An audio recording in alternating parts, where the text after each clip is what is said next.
الحمد للہ رب العالمین، الصلاۃ والسلام علی سید الانبیاء والمرسلین وعلی آلہ واصحابہ اجمعین۔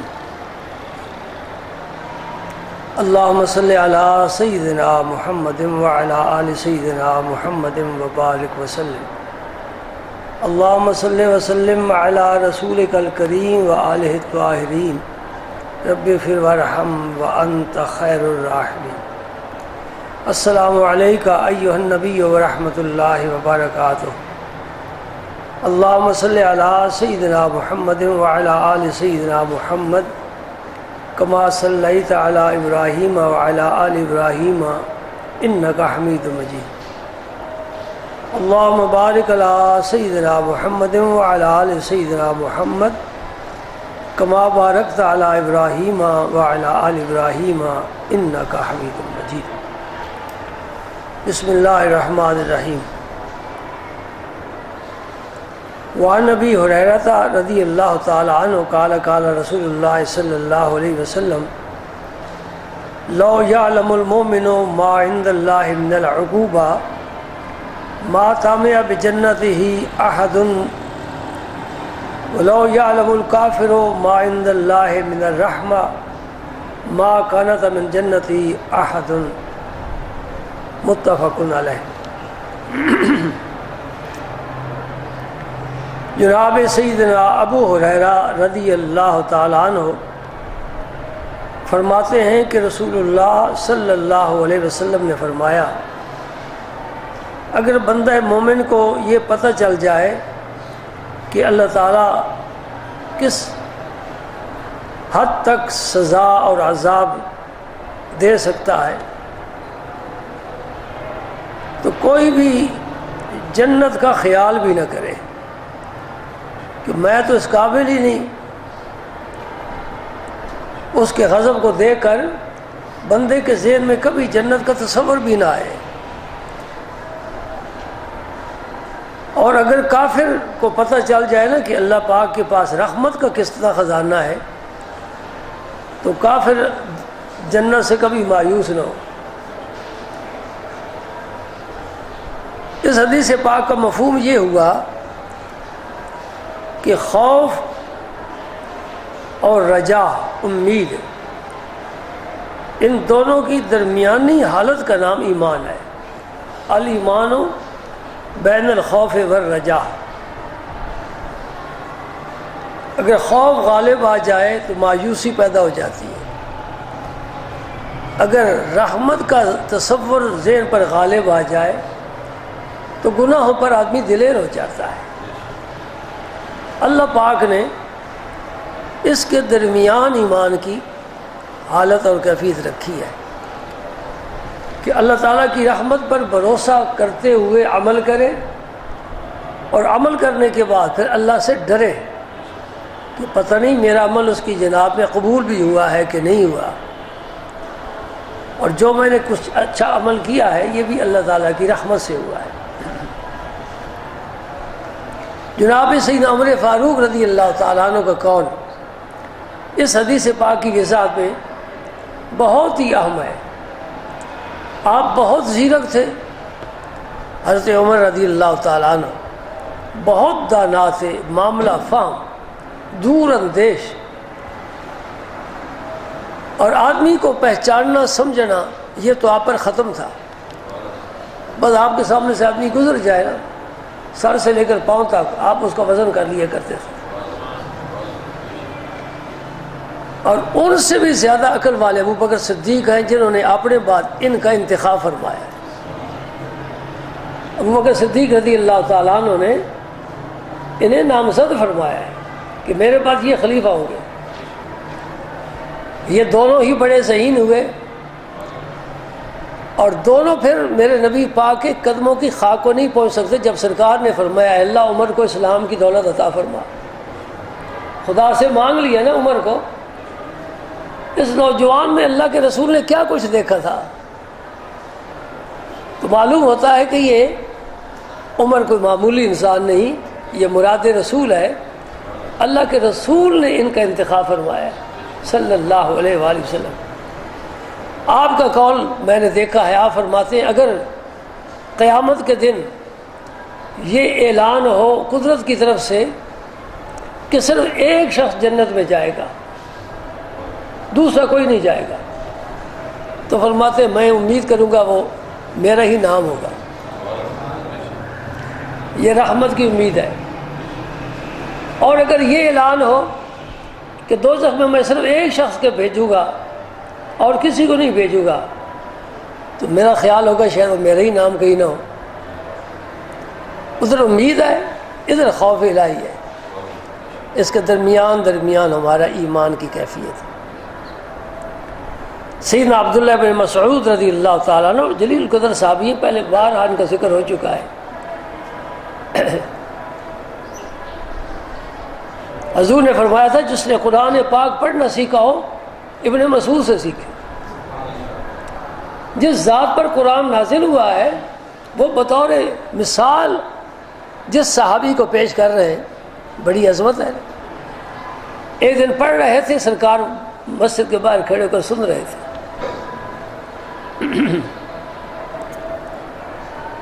اور یہ کیا ہے؟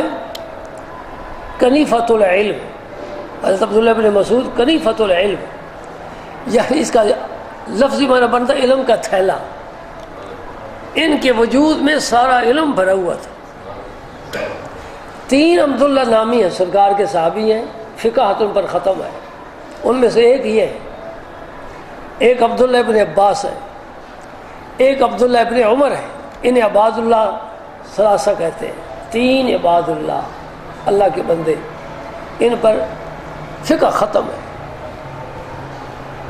ہمارے امام اعظم رحمۃ اللہ علیہ نے اپنی پوری فقہ کی بنیاد حضرت عبداللہ بن مسعود کی روایات پر رکھی۔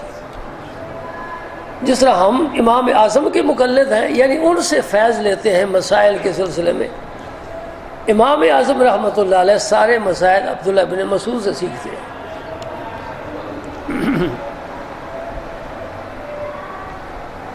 فرماتے کہ رسول پاک صلی اللہ علیہ وسلم نے فرمایا کہ تمہارے جوتے کے تسمے سے بھی جنت تمہارے زیادہ قریب ہے، اور دوزخ بھی اتنی تمہارے قریب ہے۔ جنت دوزخ کچھ دور نہیں، ذرا لغزش کھا گئے، زبان سے خدا نخواستہ کوئی کلمہ کفر نکل گیا، نہیں احساس ہوا، نہیں خیال آیا، دوزخی۔ ایمان کا کلمہ نکل گیا، جنت ہی۔ تو جنت بھی مومن کے ساتھ ہے، دوزخ بھی ساتھ ہے۔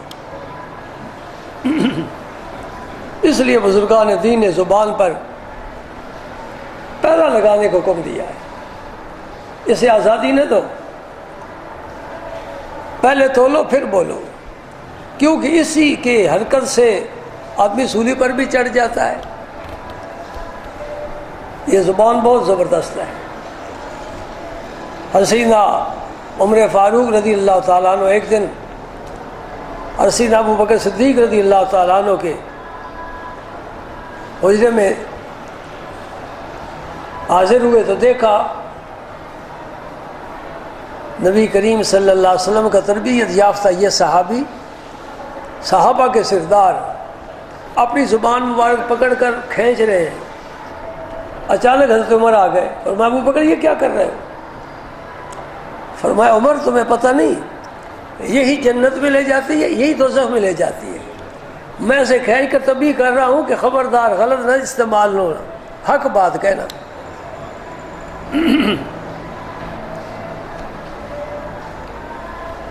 حضرت سیدنا ابو ہریرہ فرماتے ہیں کہ نبی پاک صلی اللہ علیہ وسلم نے ایک ایسے آدمی کا ذکر کیا جس نے زندگی بھر کوئی نیکی نہیں کی،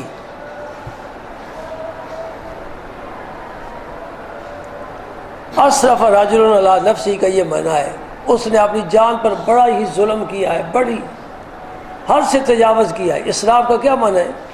حد سے تجاوز کرنا۔ اسرف علی نفسی، اپنی ذات پر جو کچھ بھی اس نے کیا ہے حد سے بڑھ کر کیا ہے۔ جب مرنے کے قریب پہنچا تو اس نے اپنے بیٹوں کو وصیت کی کہ جب وہ مر جائے اسے جلا دینا آگ میں، اور پھر وہ راکھ جو ہے نا آدھی تو ہوا میں اڑا دینا، اور آدھی راکھ جو ہے وہ دریا میں بہا دینا۔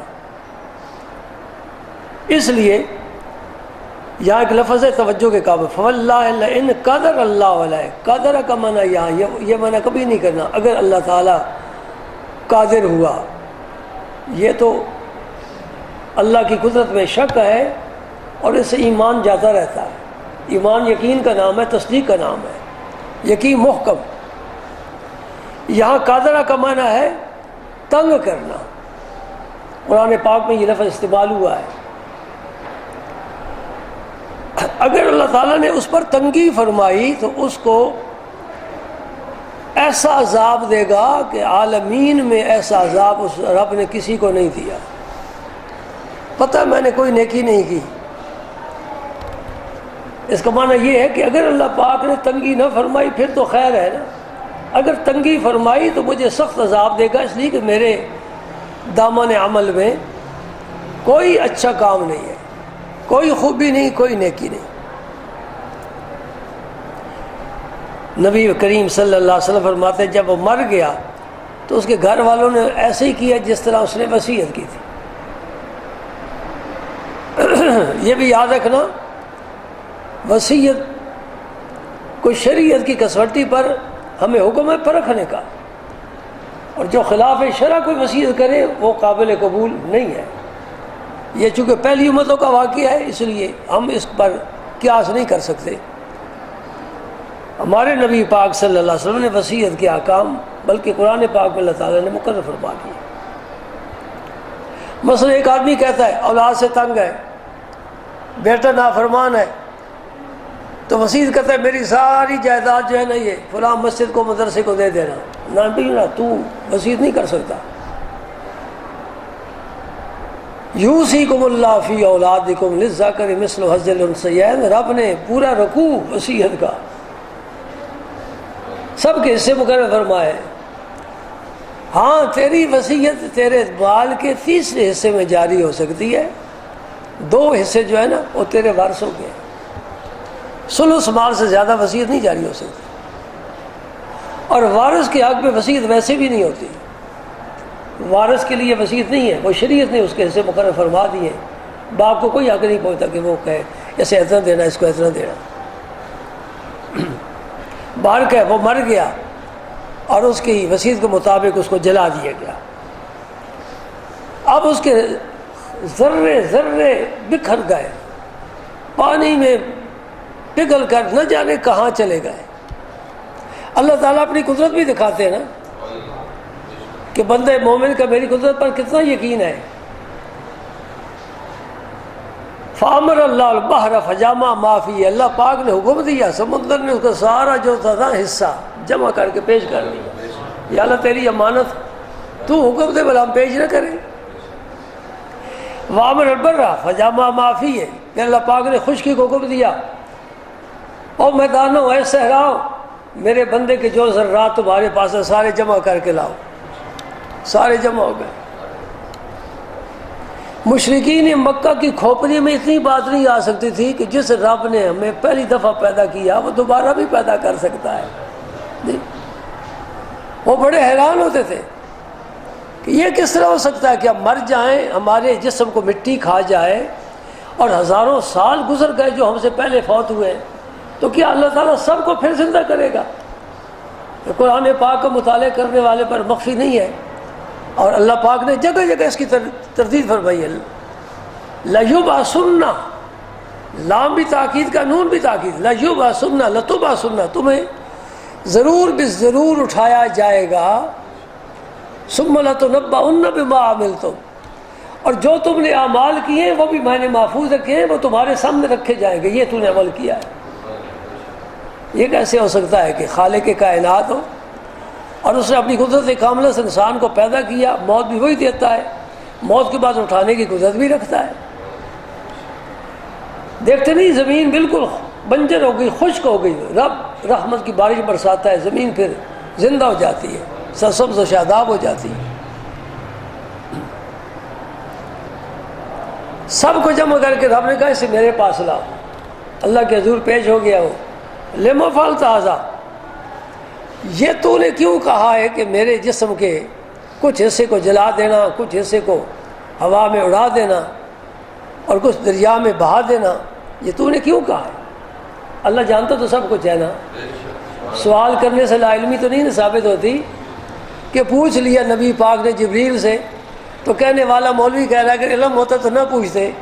ماشاءاللہ تم تو بڑے فاضل آدمی ہو، تم بھی تو اپنے شاگرد سے پوچھتے رہتے ہو نا۔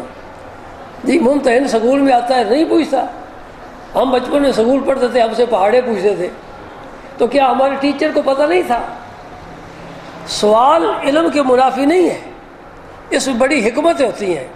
دیکھ لو جی، ایک کلیم اللہ کے ہاتھ میں اتنا لمبا اونچا موٹا ڈنڈا ہے، رب فرما رہے ما تلک بیمینے کا یا موسیٰ، اے موسیٰ تیرے دائیں ہاتھ میں کیا ہے؟ وہ کہتے ہیں رب اگر یہ تجھے پتا ہے کہ بائیں میں نہیں دائیں میں ہے تو یہ نہیں پتا کہ ڈنڈا ہے سوٹا ہے جی عقل والے سوچتے ہیں نا، علم کے لیے عقل کی ضرورت ہے۔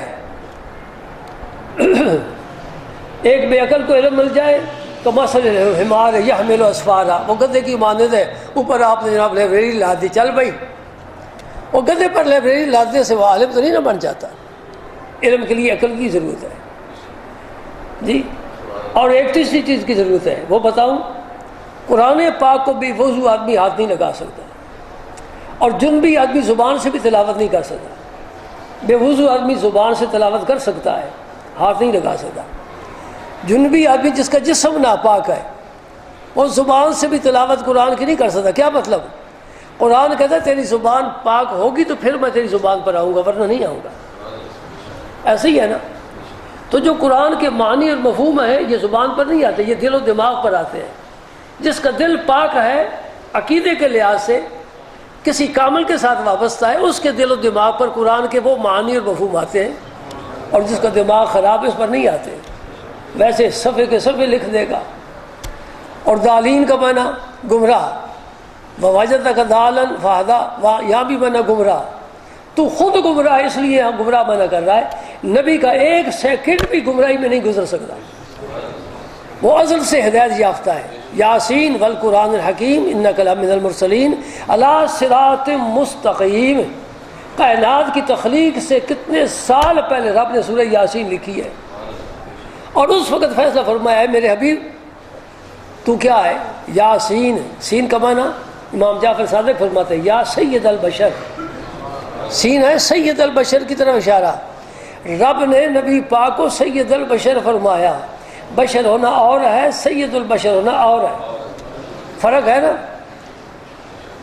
میں اس قرآن پاک کی قسم کھاتا ہوں، یہ واو قسمی ہے، والقرآن الحکیم، حکمت اور قرآن کی قسم کھاتا ہوں، انک لمن المرسلین، آپ کی رسالت میں کسی کو کیا شبہ ہو سکتا ہے؟ اور آپ صراط مستقیم پر ہیں۔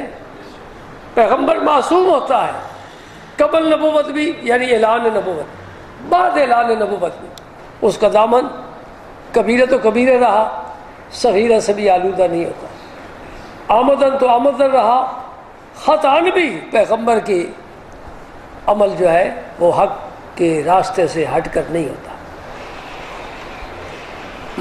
سبحان اللہ۔ تو عرض یہ کر رہا ما تلک بیمینے کا، موسیٰ علیہ السلام نے ڈنڈا دکھایا، کالا ہے یا سائے، یا اللہ یہ ڈنڈا ہے۔ بات تو ختم ہو گئی، لیکن موقع ملا ہم کلامی کا، کہا لذت ہم کلامی کو سے فائدہ اٹھاتے ہوئے ذرا بات کو لمبا کر لیتے ہیں۔ حذائی عصائے اتوقع علیہ، تھک جاؤں تو ذرا ٹیک لگا لیتے اس کے ساتھ۔ باہش بیالا غنمی، بکریوں کے لیے پتے بھی جھاڑ لیتا ہوں۔ والی فیہا معارض اخری، یا اللہ اس سے میں اور بڑے کام کر لیتا ہوں۔ اب جب دیکھا نا کہ موسیٰ علیہ السلام تو اس کی ظاہری فوائد میں ہے، فرمایا القیا، اے میرے پیغمبر ذرا اس عصا کو پھینک دے، پھینک دیا، وہ اژدہا بن گیا۔ جو رب لکڑی کے ڈنڈے کو اژدہا بنا سکتا ہے، موسیٰ پکڑے تو پھر لکڑی کا ڈنڈا بن جاتا ہے، تو انسان کو خاک میں ملا کر پھر اٹھا سکتا ہے۔ حضرت ابراہیم علیہ السلام نے یہی سوال کیا تھا نا، کیف تحیی الموتیٰ، مر گئے ان کو کیسے زندہ کرے گا، کیفیت کے بارے سوال ہے۔ فرمایا اولم تؤمن، اے ابراہیم یقین نہیں ہے؟ بلا کیوں نہیں یا اللہ یقین ہے تیری قدرت سے. ولیکن یطمئن قلبی، میں چاہتا ہوں ذرا میرے سامنے کر کے دکھا، میرے اور اطمینان بڑھ جائے گا. کہا رہنے دے، یہ نہیں کہا رب نے، رہنے دے بس تو میری تقدیر پر ایمان رکھ. کہا اچھا دیکھنا چاہتا ہے تو میں وہ کام اپنے پیاروں کے لیے کرتا ہوں جو عام طور پر نہیں کیا کرتا. 4 پرندے پکڑ لو، کرو ذبح، ان کو بناؤ قیمہ اور ان کو کر دو مکس. ہے جی، مکس کرنے کے بعد پھر ایک حصہ اس پہاڑی پر، ایک اس پر، اور ایک اس پر، ایک اس پر رکھ دو. درمیان میں اب کھڑے ہو جاؤ، اب انہیں بلاؤ. فَدْعُوهُنَّ يَأْتِينَكَ سَعْيًا، اب انہیں بلاؤ، وہ پرندے دوڑتے ہوئے آئیں گے. مردے کو پکارنا جائز ہے کہ نہ شرک ہے؟ ہم تو مردوں کو کبھی نہیں پکارتے، خدا کی قسم، ہمارے تو یہ زندہ ہیں قبروں میں. میری ایک بات یاد رکھنا، نوٹ کر لو، میں زندہ لوگوں کے بارے میں اتنا یقین سے نہیں کہہ سکتا کہ یہ زندہ ہے جتنا میں قبر والوں کو کہتا ہوں یہ زندہ ہے. اس لیے کہ جو زمین پر چلتے پھرتے ہیں، تم کہو گے کاروبار حیات تو انہی سے چل رہا ہے. میں کہوں ٹھیک ہے، کیا کارنامہ سر انجام دیا ہے جی؟ جو دنیا پر زمین پر چل پھر رہے ہیں، کیا کارنامہ سر انجام دیا ہے؟ یہی جو کچھ دیکھ رہے ہو. وہاں قتل ہو گیا جی، اور جی اغوا ہو گیا، اس نے جی ڈکیتی کر لی، یہ ہو گیا وہ ہو گیا. کوئی اچھی خبر سننے میں آتی ہے؟ یہ ہے چلنے پھرنے والے. اور جو قبروں میں ہیں ان میں کسی کی شکایت آپ کے پاس آئی ہے دفتر میں؟ جی کوئی کمپلین نہیں ہے نا. کیا ہے؟ ان کے دروازے پر آج بھی جاؤ اور ان کا وسیلہ اللہ کی جناب میں پیش کرو، دعا مانگو، اللہ تعالیٰ قبول فرمائیں گے. وہ آج بھی فیض رساں ہے. یوں ہی تو خواجہ اجمیر نے نہیں فرمایا تھا گنج بخش فیض عالم مظہر نور خدا، نا کہ سارا پیر کامل کام رارا رہنما. کچھ ملا ہے نا تو تب بھی یہ فرما کر تشریف لے گئے. آج سارا زمانہ جو امڑ آیا کہ یہ داتا گنج بخش ہے، کسی کو پتہ ہی نہیں. یہ کہتے تھے یہ حضرت علی ہے، یہ داتا کہہ دیتے تھے. یا تین اگسا، یا تم بلاؤ، وہ مردہ ہے، قیمہ ہے، جانور پرندے زندہ نہیں ہیں، تم بلاؤ. مردہ کو پکارنا بھی قرآن سے ثابت ہوا نا. یا تین اگسا کا کیا مت ہے؟ اڑ کر نہیں آئیں گے. پرندہ، پریدن مصدر ہے فارسی کا، اسے سے فاعل ہے، تو پرندہ کا معنی اڑنے والا، طائر اڑنے والا. تو چاہیے کہ پیغمبر بلائیں تو اڑ کر آئیں. راہ فرماتے چل کر آئیں گے، دوڑ کر آئیں گے، زمین پر آئیں گے. کیا مطلب ہوگا پیغمبر کے احترام کے لیے؟ تو اڑیں گے نہیں، دوڑ کر آئیں گے. یہ پیغمبر کی عزت ہے، تعظیم ہے. حدیث پاک کا وہ حصہ بھی باقی ہے. حضور نبی کریم صلی اللہ علیہ وسلم فرماتے ہیں، اللہ پاک نے اس سے فرمایا لما فعلت ھذا، تو نے ایسا کیوں کیا ہے؟